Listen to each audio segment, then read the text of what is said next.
مقام میں ابراہیم پر 2 نفل ادا کیے۔ اشراف قریش کعبے کے ارد گرد چھوٹی چھوٹی جماعتوں میں بٹ کر بیٹھے ہوئے تھے۔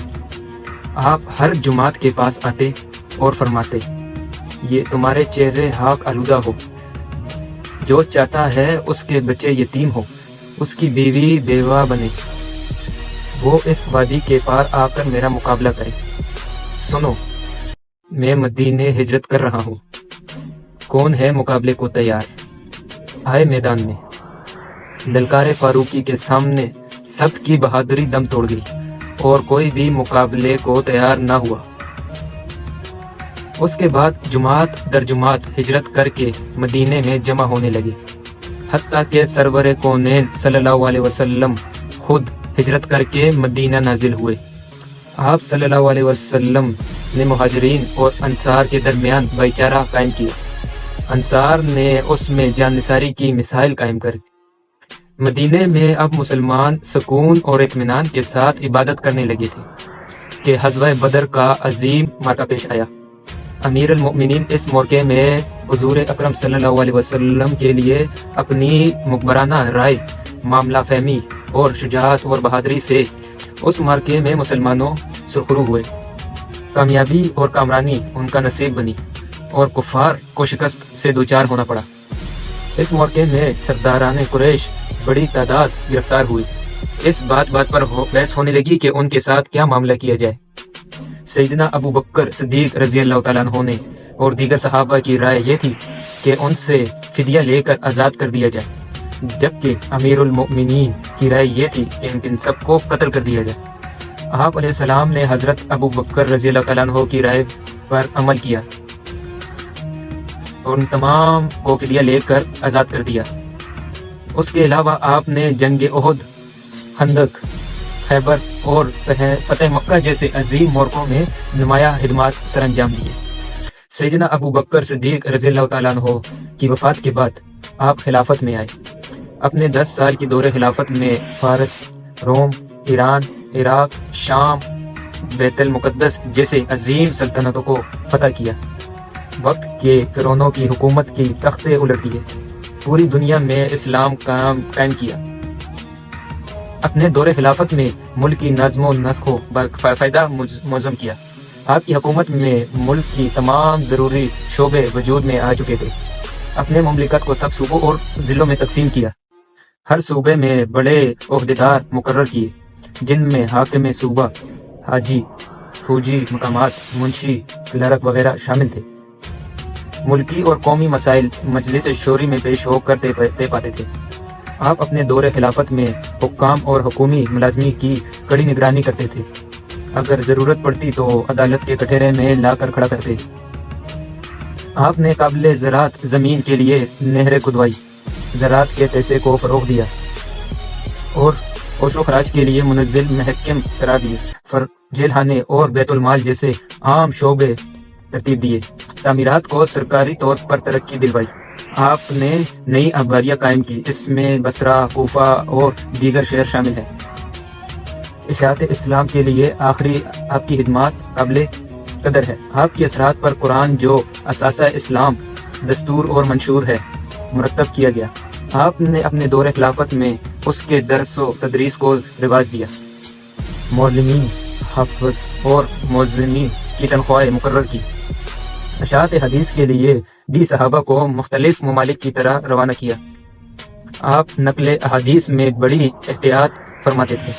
تمام ممالک میں فرقہ اکرام کو مقرر کیا۔ مختلف فقہی مسائل میں صحابہ سے مشورہ کر کے ایک رائے طے فرماتے تھے۔ مسجد نبوی کو وسعت دی، نئی مساجد تعمیر کروائی، ان کی ضروریات کا بندوبست کروایا، حرم کی توسیع کی۔ آپ کے دور خلافت میں نمایاں وصف عدل و انصاف تھا۔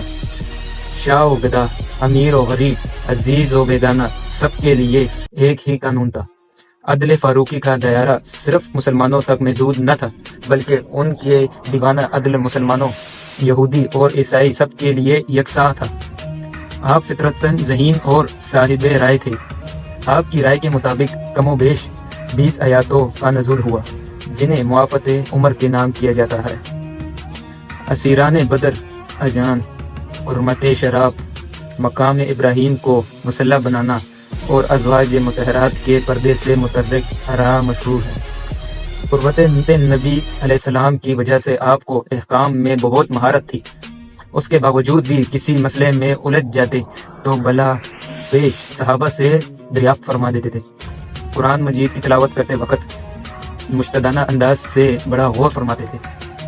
اس کی بدولت قرآن مجید سے دلائل دینے میں بڑی مہارت حاصل تھی۔ آپ کے اخلاق اور آداب اور دین محمد کی عملی تصویر تھے۔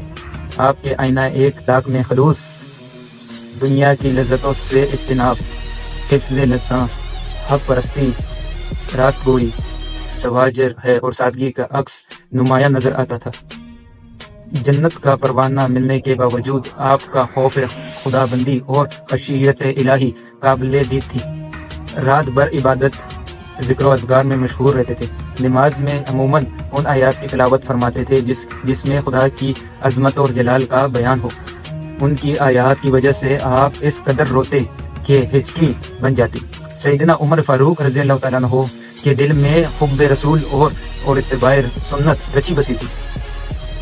آپ جمال نبوت کے سچے شیدائی تھے۔ اس راہ میں جان و مال، آل و اولاد، عزیز و اقارب کی قربانی سے پیچھے نہیں ہٹتے تھے۔ دنیا کی طلب، حب جاؤ مال سے نفرت فرماتے تھے۔ آپ کی زندگی نہایت سادہ تھی۔ کھانے میں بغیر چنے ہوئے آٹے کی معمولی روٹی اور روغن زیتون ہوتا تھا۔ خلافت ملنے کے بعد نہایت محتاط ہو گئے تھے۔ فکر و فاقہ اور تنگ دستی سے زندگی بسر کرتے تھے۔ خاکساری کا یہ عالم تھا کہ کاندھوں پر مشکیزہ رکھ کر بیوہ عورتوں کے لیے پانی بھر لاتے تھے، بازار سے ان کو سودا وغیرہ لا کر دیتے تھے۔ آپ کی زندگی رحم دلی سے بری تھی، البتہ دینی معاملات میں سختی تھی۔ آپ اپنے بچوں اور ازواج سے نہایت محبت کرتے تھے۔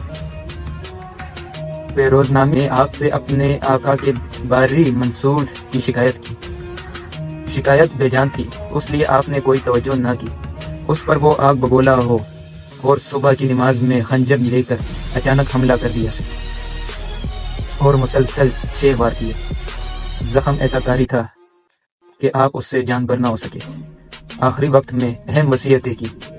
3 دن اس کشمکش میں رہ کر محرم کی پہلی تاریخ ہفتے کے دن 24 ہجری کو اسلام کا عظیم چراغ بجھ گیا اور اپنے محبوب آقا کے پہلو میں ہمیشہ کے لیے میٹھی نیند سو گیا۔